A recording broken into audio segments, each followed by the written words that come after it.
Joining me right now is Florida Senator, Senate Intel Committee Vice Chairman, and Senate Appropriations Committee and Foreign Relations Committee member Marco Rubio. Senator, it's great to have you this morning. Thanks very much. And let me just say thank you for all of your efforts to warn the public about the risk and threats of China. You've written legislation in terms of banning investing in Chinese companies. Your reaction to what we've seen recently on this crackdown from the CCP and the potential for a contagion from now this Evergrande, the second largest property developer in the world?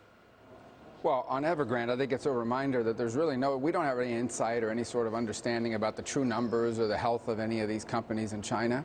And so as we allow them into our market, by the way, we allow those Americans and American funds to invest in them in our markets, without any of the oversight or regulatory requirements that we would impose, for example, on an American company. We're putting potentially billions of dollars of American retirement funds and pension funds at risk. And so I don't know how we can continue to do that, and I hope this administration will be strong about it. We were making a lot of progress under the Trump administration in that regard, and then we've kind of lost some steam here with this new administration. On the first point of the crackdown, I think it's pretty straightforward, and that is Xi Jinping is sending a very clear message. He doesn't care if you're a billionaire or one of the largest corporations in the world, or you're a celebrity because they've cracked down on celebrities, or you're a company that's a big giant on social media. No one is bigger than the Communist Party of China, and I think he's putting everyone in their place and reminding them, you may get rich and you may get famous, but you're still under our control, and I think you're going to continue to see more of this in the years and months to come. And they say it with sort of an iron fist. I mean, just 2 weeks ago, the most popular, famous entertainer or actress in China was just disappeared, and her entire footprint on social media was disappeared. She is the Reese Witherspoon of China. Of course, this is just several months after Jack Ma disappeared because he made the mistake of criticizing the financial services regulatory backdrop. A lot of dangers in investing in Chinese companies, but it seems, Senator, that U.S. investors, some of them, do not understand the national security risk. We spoke with former Senior Director of International Economic Affairs at the Reagan National Security Council, Roger Robinson Jr., earlier this week. Here's what he said. Watch. First, on variable interest entities, I think it's the most scandalously deceptive financial structure that I've seen in my over 40 years in the business, so to speak, of looking at global finance.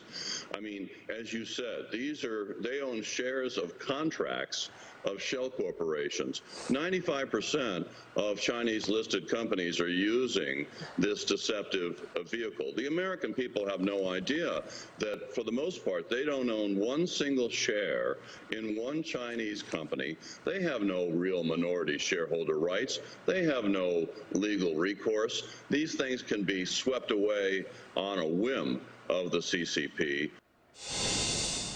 Yeah. And Senator, it's not just an investing story, and yet you've got Larry Fink from BlackRock telling his investors they need to take their allocation to Chinese stocks up by 3 times.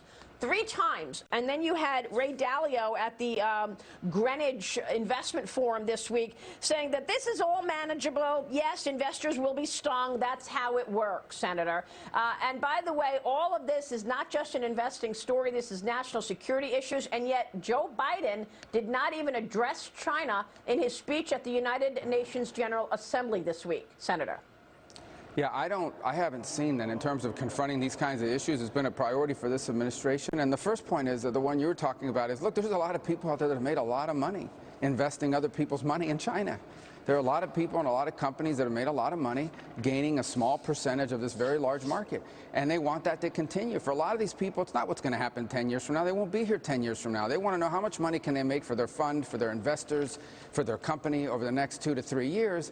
And by the time this crashes or whatever terrible thing happens, they'll be long gone. It's not, in many cases, their money that they're risking. But it's a risk for the country. It's a risk for the country because what we're dealing with here is not just a market failure. Okay? One thing is, as I don't exactly recall now who you said it was that said this is the way things happen with investors. It's true, there are market failures and you win or you lose. This is directed by government. This is if the government decides that we want to collapse an industry, a company, an American investment in China, they can do it overnight. It would be a government action. It would be something that they would take on, in many cases, deliberately as a geopolitical chess move. And this continues because we have a ruling class in American finance that is deeply invested in short-term profits from China and care nothing about its long-term implications on the country or our national security. So why then is Joe Biden loosening sanctions on Huawei? Huawei now has a new lobbyist, Tony Podesta. Yeah, John Podesta's brother. Some of your colleagues are raising concerns over the use of Huawei's cloud services by the United States and other governments, saying that they're worried about security and privacy issues. These are national security issues. Absolutely, and I would tell you a couple things. I think number one, the Biden administration is just generally disorganized and chaotic right now. I think the last week stands as a testament to incompetence and the fact that they're being overwhelmed by circumstances. Many of it is, their woke rhetoric is crashing into real-world situations and is not working out for them. But part of it, I think, is what you've pointed to, and that is let's not kid ourselves here. When you look at Wall Street and big all of those industries and financial industries, they are enormous and big supporters of the Democratic Party and of Joe Biden. They generally align with them on virtually everything except maybe capital gains tax and carried interest in a couple of things, but in terms of social issues and the like, most certainly. And they're having an influence on this administration, and they're telling them to back off. And part of the problem we're having here is this insane allergy to anything Trump and the Biden administration. Basically, if Trump did it, it doesn't matter if it was a good idea. If Trump did it, they're going to do the opposite. And I think the same is playing out a little bit here in China. If Trump was tough on China in one way, they want to be loose with China in another way. They want to do the opposite of everything Trump does. And you know what that's gotten them? A border crisis. It's gotten them a fiasco in Afghanistan. It's put them in a very difficult position and the country in a very bad spot. Yeah, or it's even worse than that, and beyond just the Trump derangement syndrome, that maybe they're making money on China. Hunter Biden is selling his art, and the art dealers. There's no doubt about that, right? So what? No pushback. It leads me to your op-ed. You're announcing new legislation pushing back on woke corporations. In an op-ed posted on Fox Business this morning, you say no more legal tricks that shield these corporate executives from accountability. If they really believe that being woke is good for business, they should have to say so and prove it. Tell me about this proposal, because yes, there are many in the corporate sector making money on China. They want to sell their widgets to 1.4 billion people. But what I'm even more concerned about are the people in Congress making money on China and the Biden administration making money on China. Is that why we never see any policy with any teeth against China and this woke Marxist thread moving through our country? And I would bifurcate those two issues, although they're interrelated. In the case of China, listen, the Chinese have learned how to play our own game, right? They go to these investors, they go to people that are making money, and they turn them basically into de facto lobbyists on their behalf. In some cases, they threaten them. In other cases, it's through incentive about how much more money they could make if they could get the administration to make certain decisions, and that extends to Congress. In the case of the woke corporations, look, if a company is going to boycott a state, right? If a company is going to pull a product off the market because it has an American flag on it and that might offend some people, if a company is going to make these decisions under pressure from either the woke culture or some employee uprising internally that's pushing them in this direction, then they should have to justify to their large shareholders why they've done it and why that's in the best interest of the company. And if they're sued on those grounds, they should have a higher standard of proof, a higher burden to prove that this is a decision that we have made as a corporation because it's in the best interest of our business model. We're actually acting in the interest of our shareholders, not just kowtowing to pressure from China or pressure from the woke and cancel culture in America.